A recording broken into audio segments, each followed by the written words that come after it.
Romains au chapitre 3, le verset 21.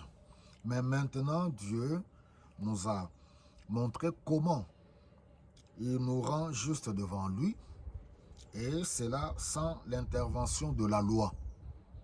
Les livres de la loi et des prophètes l'avaient déjà attesté.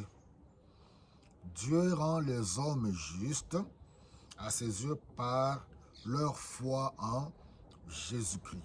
Il le fait pour tous ceux qui croient au Christ, car il n'y a pas de différence entre eux. Tous ont péché et sont privés de la gloire de Dieu. Mais Dieu, dans sa bonté, les rend justes à ses yeux, gratuitement, par Jésus-Christ qui les délivre du péché. Dieu l'a offert comme un sacrifice afin que par sa mort, le Christ obtienne le pardon des péchés en faveur de ceux qui croient en lui. Dieu a montré ainsi qu'il est toujours juste. Il était autrefois quand il a patienté et laissé impunis les péchés des hommes. Il est dans le temps présent puisqu'il veut à la fois être juste et rendre juste tous ceux qui croient en Jésus-Christ.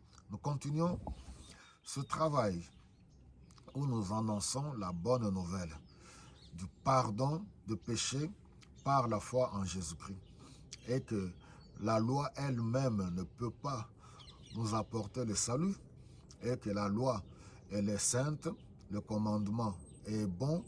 C'était dans le but de nous révéler le mal, bien que dans l'homme intérieur, c'est-à-dire la conscience morale de l'homme, c'est distinguer le bien et le mal. Voilà une preuve de plus encore à tous ceux qui ont résolu de croire en Jésus-Christ, reçoivent le pardon du péché, sans exception. Tous ont péché. Que ce soit les savants, que ce soit ceux qui sont experts en technologie. Leur technologie, nous bénissons le Seigneur pour cette intelligence, pour les exploits, les découvertes.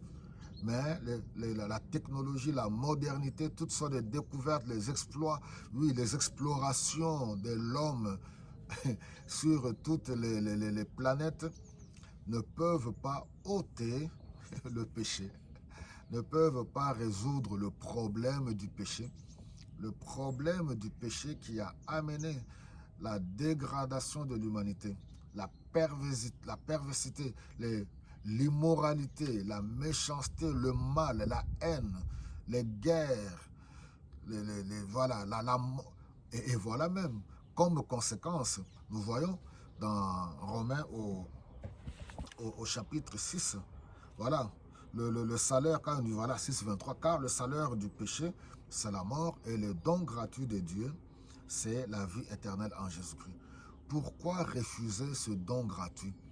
Vous savez, tout travail, tout exercice, tout travail effectué mérite un salaire, une activité quelconque doit être rémunéré. Quand on va au travail, après X temps, on est rémunéré en fonction du travail effectué.